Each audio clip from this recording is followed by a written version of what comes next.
আসসালামু আলাইকুম। দূরে কাছে যে যেখানে বসে এই মুহূর্তে ভিডিওটা দেখছেন তাদের সবাইকে মাহফুজা কিচেন ভিডিওতে ওয়েলকাম।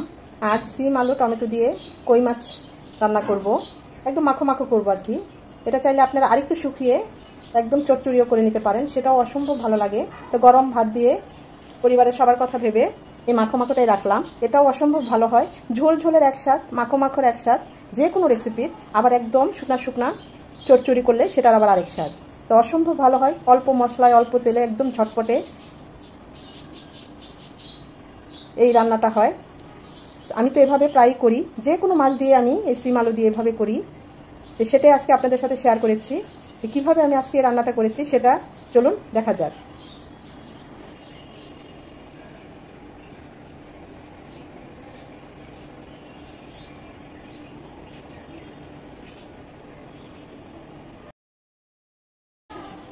সিম আলু দিয়ে কই মাছ রান্না করব। এখানে আমি 6 পিস কই মাছ নিয়েছি। খুব ভালোভাবে কেটে ধুয়ে পরিষ্কার করে পানিটা ছড়িয়ে নিয়েছি। কই মাছগুলোতে দিয়ে দিব সামান্য লবণ,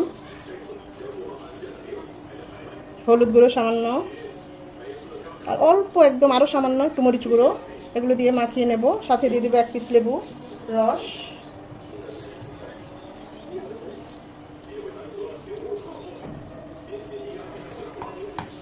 এতে মাছের যে একটা র ফ্লেভার থাকে সেটা থাকবে না, টেস্টও ভালো আসবে। তো অবশ্যই দিবেন। রেস্টে রাখার কোনো দরকার নেই, আমরা অন্য কাজ করতে এমনি 4-5 মিনিট এটা রেস্ট হয়ে যাবে। আমরা সরাসরি চুলায় চলে যাব।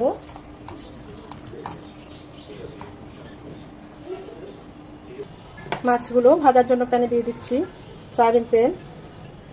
তেলটা গরম হয়ে এসেছে, মাছগুলো দিয়ে দিচ্ছি।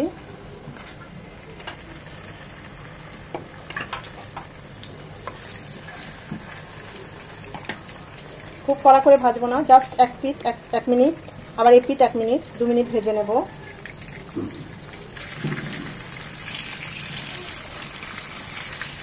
যে কোনো মাছ আমরা যখন রান্না করব তখন এরকম হালকা করে 1 মিনিট ভেজে নেবেন। এতে মাছটা সফট থাকবে আর মাছের টেস্টও বাড়বে।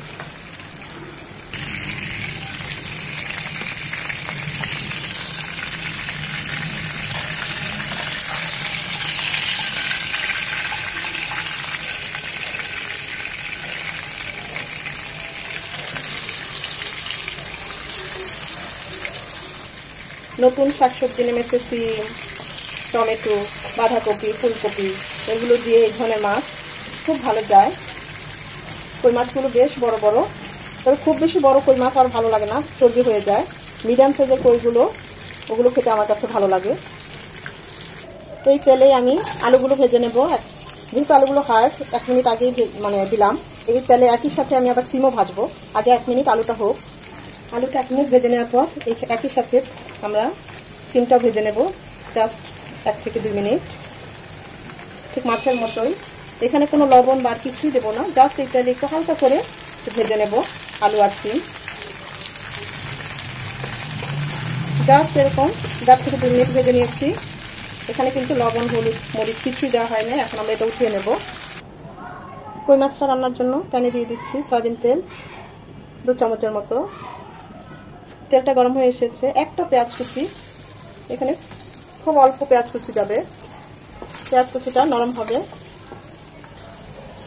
পেঁয়াজটা নরম হয়ে এসেছে। 1 চামচ আদা রসুনের পেস্ট, এটাকে 1 মিনিট ভেজে নেব যেন আদার ঝাঁঝালো গন্ধটা চলে যায়। আদাটাকে 1 মিনিট ভেজে নেওয়ার পর এখানে 1 চামচ হলুদ গুঁড়ো, 1 চামচ ভাজা জিরে গুঁড়ো, আর 1 চামচ একটু কম মরিচ গুঁড়ো আছে, একটু পানি দিয়ে গুলিয়ে দেবো। গুঁড়ো মশলা একটু পানি দিয়ে গুলিয়ে দিলে বাটা মশলার ফ্লেভার এবং টেস্ট দুটোই আসে। এতে মশলাটা ভালোভাবে কষানো হবে। এখন খুব ভালোভাবে মশলাগুলো কষিয়ে নিতে হবে। সময় নিয়ে মশলাটা ভালোভাবে কষাতে হবে। মশলা কষানো দেখলে বোঝা যায় রান্নাটা কেমন হবে। এক্ষেত্রে তাড়াহুড়ো করলে চলবে না। মশলা থেকে তেল উপরে উঠে এসেছে, মশলাটা খুব ভালোভাবে কষানো হয়ে গিয়েছে। এখন আমরা যে সিম আলুটা হালকা করে ভেজে নিয়েছি সেটা দিয়ে দিচ্ছি। মশলার সাথে সিম আলুটা খুব ভালোভাবে নেড়ে চেড়ে মিশিয়ে নেব। 2 থেকে 3 মিনিট এটা কষবে। 2 থেকে 3 মিনিট এটা কষিয়ে নেওয়ার পর আমি অবশ্য মাঝে আরও একবার নেড়ে দিয়েছি যেন নিচে লেগে না যায়। ভালোভাবে মশলার সাথে সিম আলুটা কষিয়ে নিতে হবে।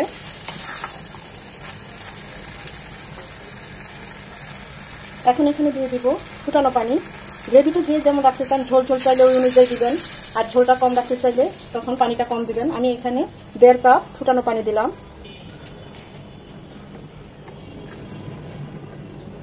আমি মাখো মাখো রাখবো, একদম ঝোল ঝোল রাখবো না, ওই অনুযায়ী আমি পানিটা দিলাম। আপনারা যদি ঝোল রাখতে চান তাহলে আর একটু পানি দিবেন, বা কম রাখতে চাইলে আরও কম দিবেন।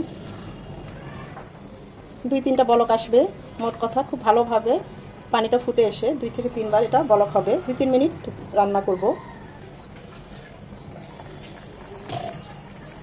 তো 2-3টা বলক আসার কারণ হচ্ছে আমরা যখন মাছটা দেব তখন আলু আর সিমটা নাড়তে পারবো না, তাই যাতে হাফ ডান হয়ে যায় সেজন্য এভাবে 2টো বলক আনিয়ে নিলাম।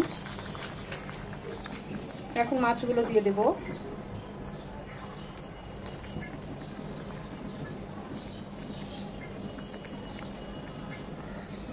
এটা একদম পোড়া পোড়া কোলা এক স্বাদ, আবার একটু ঝোল ঝোল রাখলে সেটা আরেক স্বাদ।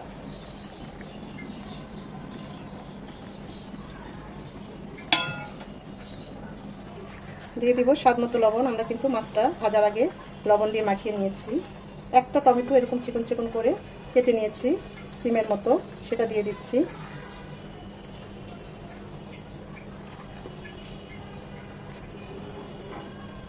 সিমের তরকারি একটু ঝাল ঝাল হলেই ভালো লাগে, তাই মাঝখানে কেটে দিয়েছি মরিচগুলো যাতে ঝালটা বের হয়ে আসে। যারা ঝাল কম খান তারা আস্ত দিয়ে দিবেন।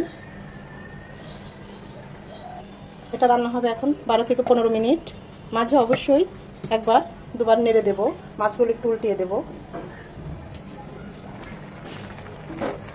আমার কাছে মনে হবে আরো 8 থেকে 10 মিনিট।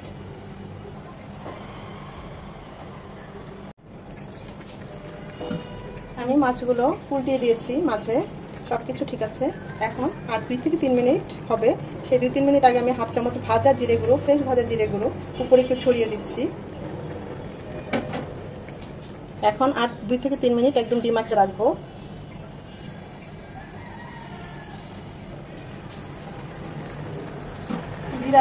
ভাজা জিরার ফ্লেভারটা একদম তরকারিতে মিশে যাবে, এত সুন্দর একটা সুঘ্রাণ চলে আসবে ওই কারিটায়। অবশ্যই দিবেন ভাজা জিরেগুলো যদি থাকে হাতের কাছে, দিয়ে তখন বলবেন যে হ্যাঁ টেস্ট এবং ফ্লেভার অসাধারণ বেড়ে যায়। নামানোর আগে ধনেপাতা কুচি দিয়ে নামিয়ে নেব। আমি তো এরকম মাখো মাখোই রাখলাম, আপনারা চাইলে একদম শুকনা শুকনা করে নিতে পারেন বা একটু ঝোল ঝোল রাখতে পারেন। চুলাটা অফ করে দেব। আমাদের সিম আলু টমেটো দিয়ে কই মাছ রান্না একদম রেডি। সিম আলুর তরকারিটা সার্ভ করার আগে এখানে আমি একটু সালাদ করে নেব। নিয়েছি টমেটো, শসা, কাঁচামরিচ, লবণ, কাঁচা পেঁয়াজ আর 1 মুঠ ধনেপাতা কুচি, সব কিছু দিয়ে একটু ভালোভাবে মাখিয়ে নেব।